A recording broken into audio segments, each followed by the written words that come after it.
Bismillahirrahmanirrahim. Assalamu alaikum. So today we'll begin with lab number 6, and in lab number 6 we will be looking at serial communication between two microcontrollers. So basically we will be transferring data from one microcontroller to the other using serial communication. Okay. तो अभी तक जो हम data transfer कर रहे थे between let's say LCD and microcontroller या between 7 segment display and microcontroller, तो दैट वाज पैरेलल कम्युनिकेशन. आपकी जो 8 पिन्स होती हैं वो at the same time 8 bits का डेटा आपकी एलसीडी को ट्रांसफ़र कर रही होती हैं. ठीक है, जबकि सीरियल कम्युनिकेशन में एक एक बिट ट्रांसफ़र किया जाता है यूजिंग सिंगल कनेक्शन. ठीक है. अच्छा जी, in microcontroller you have pin P3.0 and 3.1. They are actually used for serial communication. So pin 3.0 is RxD, which is actually the receiving side, receiving pin for the serial communication, and pin 3.1 is the TXD, that is used for transferring serial communication data.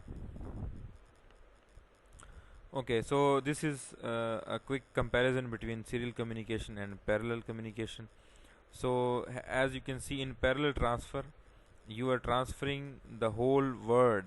So since this is an 8-bit microcontroller, so the word length is 8-bit. So इस case में आपकी जो data lines होती हैं वो 8 bits होंगी और आप 8 बिट ट्रांसफ़र कर रहे होते हैं at the same time using 8 different pins. ठीक है, so this is parallel transfer. While in the case of serial transfer आपके पास एक ही कनेक्शन होता है, so you transfer those 8 bits one by one. ठीक है, using single line. तो अब सीरियल कम्युनिकेशन का जो फ़ायदा होता है ओवर पैरेलल कम्युनिकेशन वो ये होता है कि आपके पास जो वायर्स होती हैं वो आपको 8 की बजाय एक चाहिए होती है, 2 चाहिए होती हैं, और जो उसके बदले में जो आप ट्रेड ऑफ करते हैं वो होता है स्लोअर स्पीड. जाहिर सी बात है, जो पैरेलल जो होगा that will be way faster, but serial communication is more practical. ठीक है, तो जो पैरेलल कम्युनिकेशन यूजुअली आपके जो मदरबोर्ड के ऊपर जो इंटरनल कम्युनिकेशन होती है वो पैरेलल हो रही होती है, और बाकी आप जो भी पेरिफेरल्स के साथ कम्युनिकेशन कर रहे होते हैं वो यूजुअली सीरियल कम्युनिकेशन होती है. ओके जी, सो सीरियल कम्युनिकेशन की फर्दर डिफरेंट टाइप्स हैं. One is the simplex communication in which you can either transmit or receive the data. ठीक है, so the transmitter can only transmit and the receiver can only receive the data. Then we have half duplex. In that case the transmitter can transmit and receive but not at the same time. So when it is transmitting it can only transmit, and when it is in receiving mode it can only receive. ठीक है. Then we have full duplex mode, जिसमें आपके पास transmit भी हो सकता है और receive भी हो सकता है एट द सेम टाइम. अच्छा, अब सीरियल कम्युनिकेशन में 2-3 चीज़ें इंपॉर्टेंट हैं. पहली ये चीज़ है कि for serial communication we use timer 1 in mode 2, that is the eight bit auto reload mode. ठीक है, जिससे हम बॉड रेट सेट करते हैं. Baud rate is you can actually take it as the data transfer rate. ठीक है. Then there is another thing, which is we have a special register that is known as SCON. ठीक है, this is used to select the modes for the serial communication. ठीक है, so I won't be going into the details because this will be covered in the theory part, but you should know that for our lab we will be using mode in which we have 8-bit data with an start and end bit, ठीक है। तो ये package, ये जो data होता है आप transfer कर रहे होते हैं।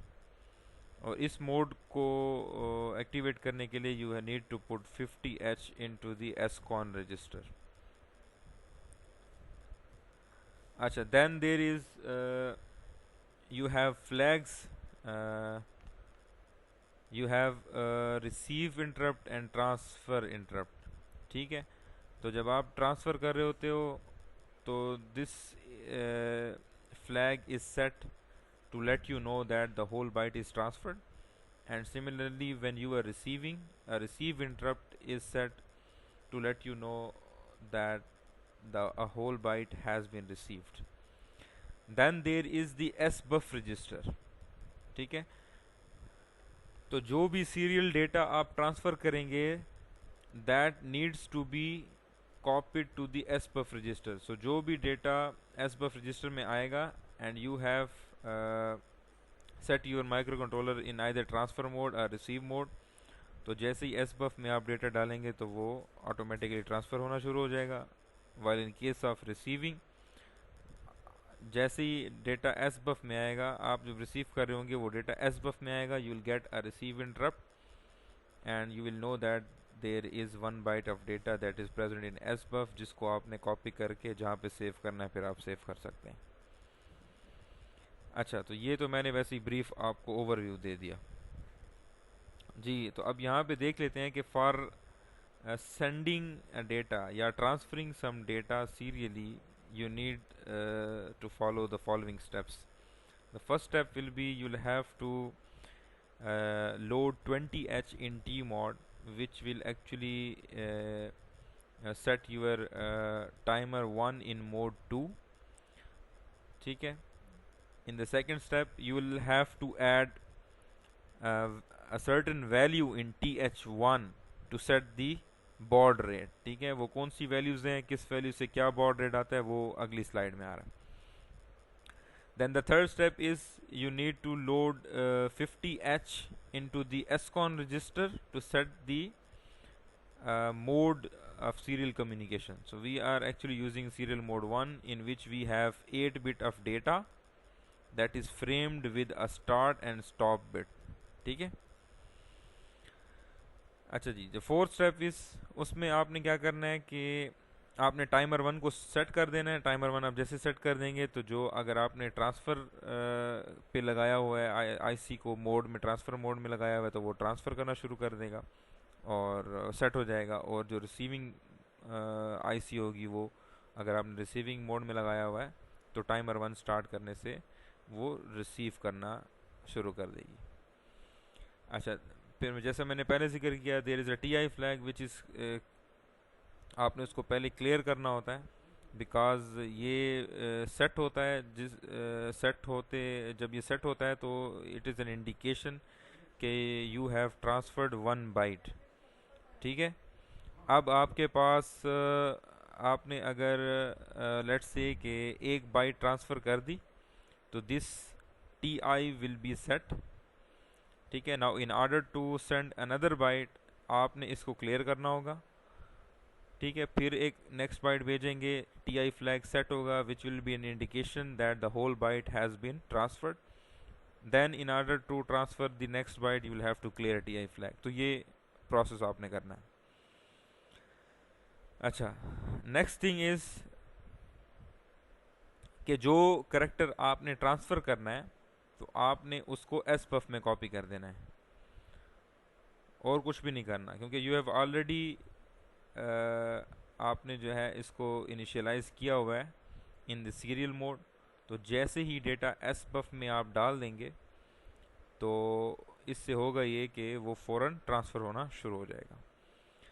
अच्छा, तो TI flag is an indication जो कि आपको ये बताएगा कि आपका जो पूरी बाइट है वो ट्रांसफ़र हो गई है कि नहीं। तो जैसे ही TI फ्लैग सेट होगा तो आपने इस फ्लैग को चेक करना है using the command jump no bit TI, और आपने लूप में दोबारा उसको रखना है जब तक कि ये ट्रांसफ़र होना चाहिए। जैसे ही TI फ्लैग सेट होगा इसका मतलब ये कि the whole byte has been transferred serially, तो आप इस लूप से बाहर निकल जाएं। तो अच्छा जी, अब जो आखिरी स्टेप होगा which is to transfer the next byte, you need to go to step 5। तो वो स्टेप्स आपने दोबारा से रिपीट करने हैं। You will go to step number 5, again you will clear TI। जो नेक्स्ट बाइट भेजनी है आपने उसको SBUF में डालना है। फिर से TI फ्लैग सेट होगा जिससे ये पता चलेगा कि जो सेकंड बाइट है वो भी ट्रांसफ़र हो गई है। और उसके बाद आपने फिर क्या करना है, अगर तीसरी बाइट ट्रांसफ़र करनी है तो again you will go to step 5, you will clear TI and ये this process will continue।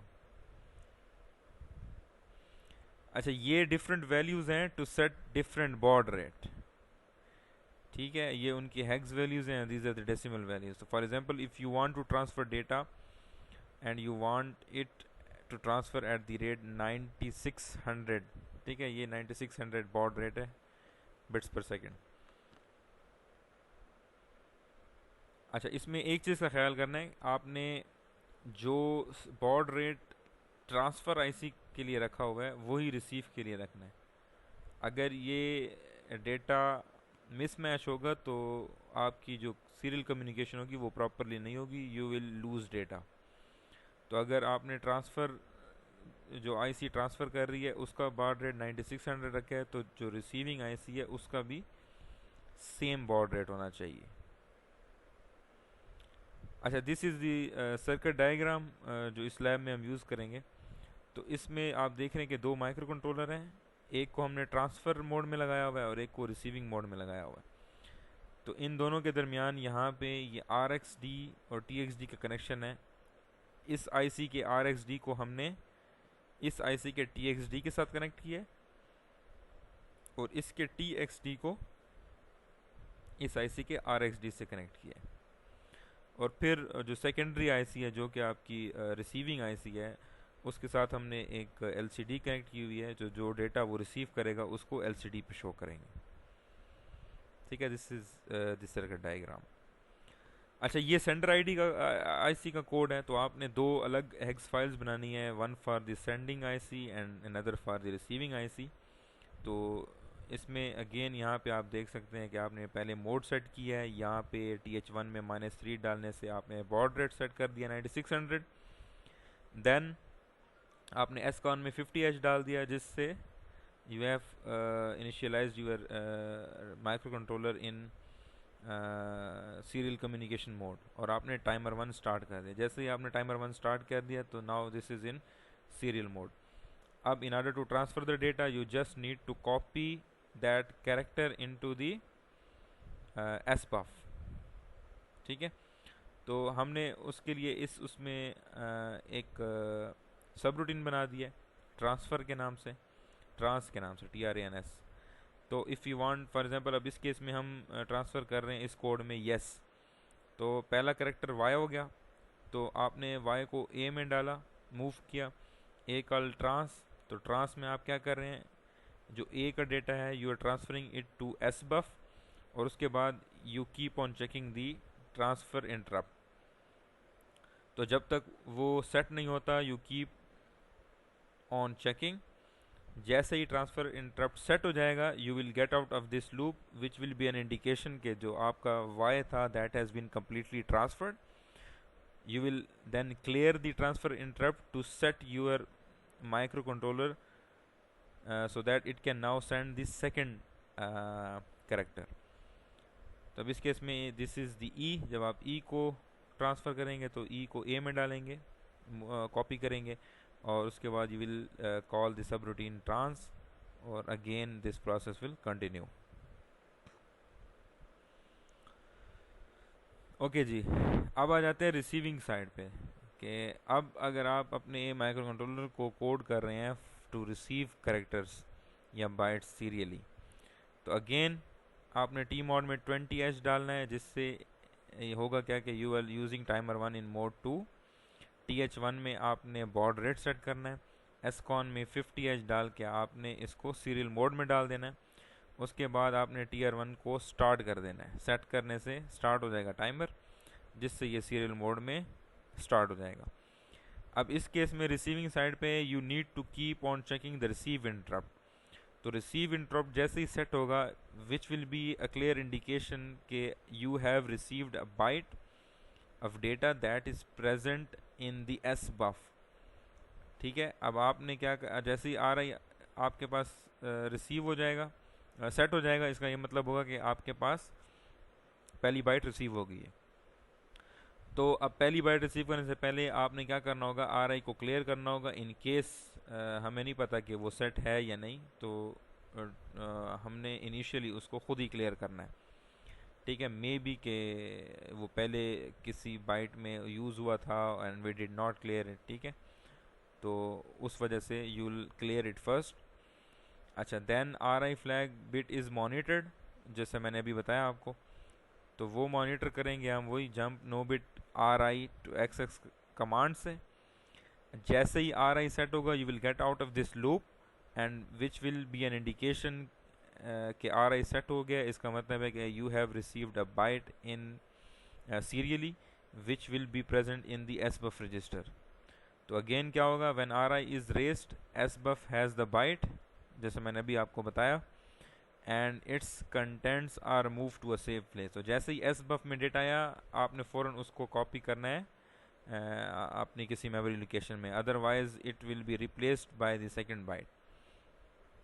Now to receive the next character, go to step 5। Again you will clear R I, और R I flag जब clear होगा, it means कि अब आप you are ready for to receive the next byte, and this process will be repeated. So this is the code. आपने T mode में 20h copy किया, TH1 में अब इस केस में देखें यहाँ पे अब -6 है। अब ये चूँकि डिफरेंट एग्जांपल्स मैंने यहाँ पे कॉपी की हुई हैं, तो अब हमारे केस में क्या है, हमने ट्रांसफ़र में -3 डाला था, दैट वाज 9600 बॉड रेट। तो हमें रिसीव में भी -3 डालना होगा, 9600 baud rate, same baud rate रखना है आपने। एस कान में आपने 50h कॉपी किया and you started the timer by using the command set bit TR1। और बस जब ये टाइमर स्टार्ट हो जाएगा, रिसीविंग में आपने कुछ भी नहीं करना, सिर्फ और सिर्फ आर आई जो रिसीव इंटरप्ट है उसको चेक करते रहना है कि वो कहीं सेट तो नहीं हो गया। जैसे ही सेट होगा, इसका मतलब ये होगा कि आपके पास एक बाइट रिसीव हो गई है जो कि एस बफ में पड़ी हुई है। आपने सबसे फ़ौरन क्या करना है, जैसे ये सेट होगा तो ये लूप टूट जाएगा, you will get out of this loop, और आप क्या करेंगे, एस बफ का जो डेटा होगा उसको एक्यूमुलेटर में डालेंगे, और एक्यूमुलेटर से या आपने कॉपी करना है, अगर कॉपी नहीं करना, और लेट्स से हमारे केस में हम उसको LCD पे भेज रहे हैं, तो हम उसको किसी पोर्ट पे ट्रांसफ़र कर देंगे। ठीक है, इस केस में आपने पोर्ट 1 पे ट्रांसफ़र कर दिया या कहीं पे आपने कॉपी कर दिया, और आर आई फ्लैग को क्लियर कर दिया। आर आई फ्लैग क्लियर इसलिए करना है कि आपका माइक्रो कंट्रोलर दूसरी बाइट रिसीव कर सके, क्योंकि अगर ये क्लियर नहीं होगा तो इसका मतलब ये स्टिल इट इज़ सेट, तो ये लूप फिर नहीं सही से चलेगा। तो आप जैसे इसको क्लियर करेंगे, तो अगेन आप जो है एस जंप जब हेयर करेंगे, तो ये लूप से दोबारा से आर आई फ्लैग को चेक करना शुरू कर देगा कि कहीं ये सेट हो गया है या नहीं। तो सेट हो जाने का मतलब ये होता है कि आपके पास एक बाइट रिसीव हो गई है। तो इस तरह से जितनी भी बाइट्स आएंगी, तो ये उसको रिसीव करता जाएगा। Again this is the circuit diagram जो अभी हमने देखा था। तो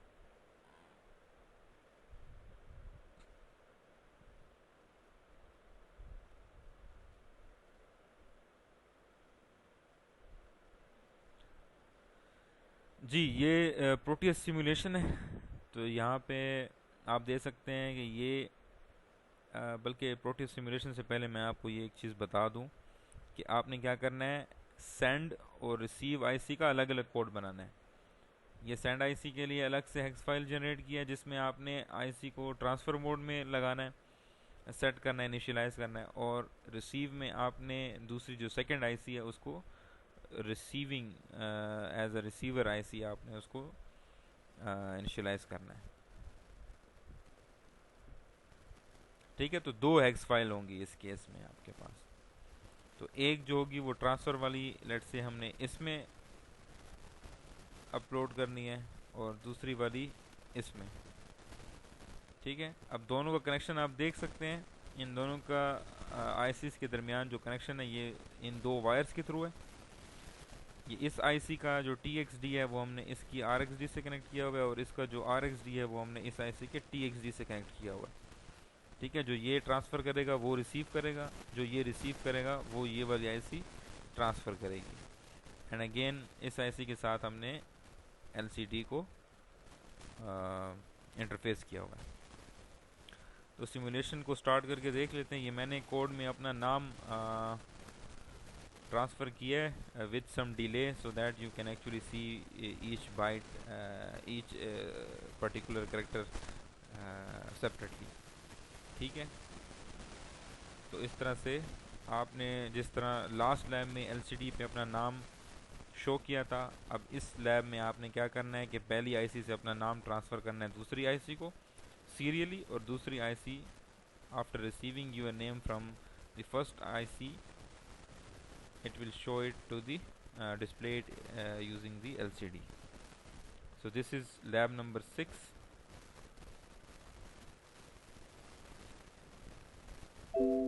G. So that's it for lab number 6, and I hope it was clear to you guys.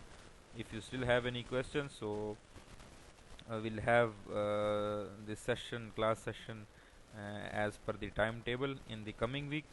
So if you have any queries, any questions regarding lab number 6, or are the ones that I uploaded on Friday, lab number 4 and 5, तो इससे related कोई भी questions हो तो you can ask me in the class. So thank you very much. I'll see you in the next one.